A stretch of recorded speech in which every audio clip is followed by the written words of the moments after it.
بسم اللہ الرحمن الرحیم۔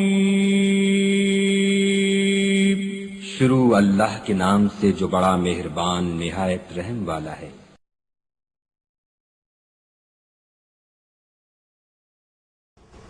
بنی الاسلام علی خمس، اسلام کے 5 ستون ہیں جس پر اسلام کی بلڈنگ استوار ہے، کھڑی ہے۔ شہادت ان لا الہ الا اللہ وان محمد رسول اللہ وإقام الصلاة وإیتاء الزکاة، پھر وہ نماز کی ادائیگی کرے، پھر زکوٰۃ ادا کرے، وحج البیت وصوم رمضان، اور پھر اللہ مان دے، اللہ پیسہ دے، طاقت دے، استطاعت دے تو زندگی میں ایک مرتبہ اللہ عز و جل کے گھر کا حج کرنا، اور اللہ اگر رمضان کا مہینہ ہماری زندگی میں آئے تو اس رمضان کے مہینے میں روزے رکھنا۔ يا أيها الذين آمنوا كتب عليكم الصيام كما كتب على الذين من قبلكم لعلكم تتقون۔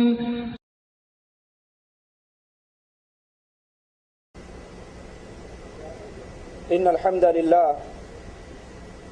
نحمده ونستعينه ونستغفره ونعوذ بالله من شرور أنفسنا ومن سيئات أعمالنا، من يهده الله فلا مضل له ومن يضلل فلا هادي له، أشهد أن لا إله إلا الله وحده لا شريك له، وأشهد أن محمدا عبده ورسوله۔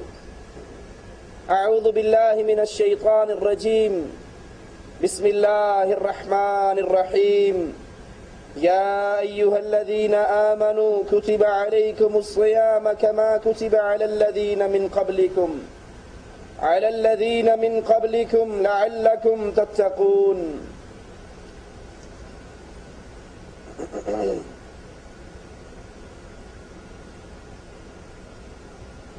عبادت کی نیت سے کھانا پینا چھوڑنا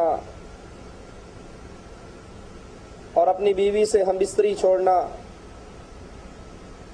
ثواب کی امید رکھتے ہوئے طلوع فجر سے لے کر غروب آفتاب تک یہ عمل روزہ کہلاتا ہے۔ رسول اللہ صلی اللہ علیہ وسلم فرماتے ہیں، اسلام کا تعارف کرواتے ہوئے، بنی الاسلام علی خمس، اسلام کے 5 ستون ہیں جس پر اسلام کی بلڈنگ استوار ہے، کھڑی ہے۔ اور یہ یاد کر لیجئے، ان ستونوں میں سے اگر کسی نے کسی ایک کا انکار کیا تو اس نے اسلام کی بلڈنگ کو گرا دیا۔ اب وہ 5 چیزیں کیا ہیں جس پر اسلام کی یہ بلڈنگ کھڑی ہے؟ اللہ کے پیارے حبیب علیہ الصلاۃ والسلام فرماتے ہیں، شہادت ان لا الہ الا اللہ وان محمد رسول اللہ۔ سب سے پہلی چیز، اسلام کی بنیاد جس پر اسلام مسلمان جس کا اقرار کرنے کے بعد ایمان کے دائرے، اسلام کے دائرے میں داخل ہوتا ہے، وہ لا الہ الا اللہ کی گواہی کہ اللہ عز و جل کے علاوہ کوئی الہ نہیں، کوئی مشکل کشا نہیں، کوئی عبادت کے لائق نہیں، کوئی معبود برحق نہیں، اور محمد کریم صلی اللہ علیہ وسلم مالک عز و جل کے سچے رسول، اللہ کے بندے۔ یہ پہلی چیز ہے جو اس کو تسلیم کر لے۔ پھر اس کے بعد اللہ کے پیارے حبیب علیہ الصلاۃ والسلام فرماتے ہیں، وإقام الصلاة وإیتاء الزکاة، پھر وہ نماز کی ادائیگی کرے، پھر زکوٰۃ ادا کرے۔ جو توحید کو سمجھے، اسلام اس کو دوسری چیز کی دعوت دیتا ہے، اور وہ چیز نماز کا قیام۔ جیسے رسول اللہ صلی اللہ علیہ وسلم حضرت معاذ کو یمن کی طرف روانہ کرتے ہوئے دعوت کا اسلوب سکھاتے ہیں، اے معاذ، سب سے پہلے ان لوگوں کو جس چیز کی دعوت دینا وہ لا الہ الا اللہ کی دعوت۔ رسول اللہ صلی اللہ علیہ وسلم کی رسالت کو قبول کرنے کی دعوت. اگر یہ اس کو مان لے پھر ان کو نماز کی دعوت دینا، اگر نماز کی دعوت کو مان لے تو پھر ان کو زکوٰۃ کی دعوت دینا. تو یہ حدیث بھی ہمارے سامنے اسلام کے ستون گنوا رہی ہے. سب سے پہلے لا الہ الا اللہ محمد الرسول اللہ کے اقرار، پھر نماز کی ادائیگی، پھر مالک عز و جل اگر مال دے تو اس میں سے زکوٰۃ ادا کرنا، وحج البیت وصوم رمضان، اور پھر اللہ مال دے، اللہ پیسہ دے، طاقت دے، استطاعت دے تو زندگی میں ایک مرتبہ اللہ عز و جل کے گھر کا حج کرنا.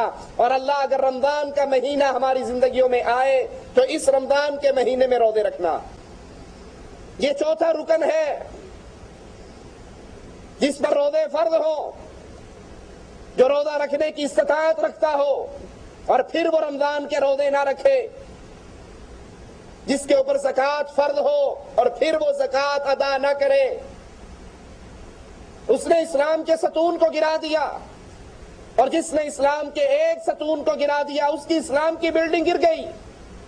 اسی لیے ابو بکر رضی اللہ عنہ وارضا جب زکوٰۃ کا انکار کرنے والوں سے جہاد کے لیے اعلان کرتے ہیں تو صحابہ کہتے ہیں اے اللہ کے پیارے حبیب محمد علیہ الصلوۃ والسلام کے پہلے خلیفہ، کیا تو ان سے جنگ کرے گا، ان سے جہاد کرے گا جو نماز پڑھتے ہیں، جو حج کرتے ہیں، جو روزے رکھتے ہیں؟ ابو بکر صدیق رضی اللہ عنہ وارضا فرمانے لگے ہاں میں ان سے جنگ کروں گا جو زکوٰۃ اور نماز میں فرق کریں گے. اللہ کی قسم اگر ایک رسی جو رسول اللہ صلی اللہ علیہ وسلم کو دیا کرتے تھے مجھے دینے سے انکار کریں گے، اس رسی کے لینے کے لیے بھی میں جہاد کروں گا. کیونکہ اسلام کے 5 ستونوں میں سے اگر کسی نے ایک کا انکار کیا تو وہ اسلام کے دائرے سے نکل جاتا ہے، اس کی یہ بلڈنگ گر جاتی ہے. 2 ہجری کے اندر مالک عز و جل کی طرف سے یہ روزہ اہل ایمان پر فرض ہوا. قرآن حکیم بیان فرماتا ہے یا ایھا الذین آمنوا کتب علیکم الصیام، اے اہل ایمان تم پہ روزے فرض کیے گئے ہیں. کما کتب علی الذین من قبلکم، جیسے تم سے پہلے لوگوں پہ فرض کیے گئے. یہ روزے رکھوانے کا مقصد کیا ہے؟ تمہیں صبح سے شام تک بھوکا اور پیاسا رکھنے کا مقصد کیا ہے؟ لعلکم تتقون، تاکہ تم متقی بن جاؤ، تمہارے دل میں اللہ کا ڈر، اللہ کا تقوی، اللہ کا خوف پیدا ہو جائے، اللہ کی عبادت کا مفہوم تمہارے دلوں میں اتر جائے. پانی حلال ہے، کھانا حلال ہے، پاک ہے، موجود ہے، کمرے کے اندر تنہا ہو کوئی نہیں دیکھ رہا، لیکن رمضان کے دنوں کے اندر اس پانی کو اپنے پیٹ میں نہیں اتارتے، اس کھانے کو حلق سے نیچے نہیں اتارتے. کیوں؟ اللہ کے ڈر کی وجہ سے. یہ اللہ ٹریننگ کورس کروا رہا ہے، تربیت کر رہا ہے.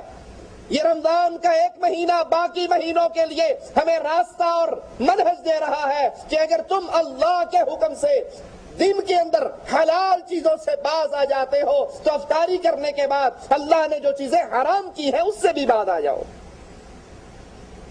اس روزوں کا مقصد، اس عبادت کا مقصد لعلکم تتقون، تاکہ تمہارے دلوں میں اللہ کا ڈر پیدا ہو، اللہ کا خوف اور تقوی پیدا ہو کہ پانی ہے تو حلال، لیکن چونکہ میں روزے سے ہوں اللہ کی شریعت مجھے اجازت نہیں دیتی، میں اس پانی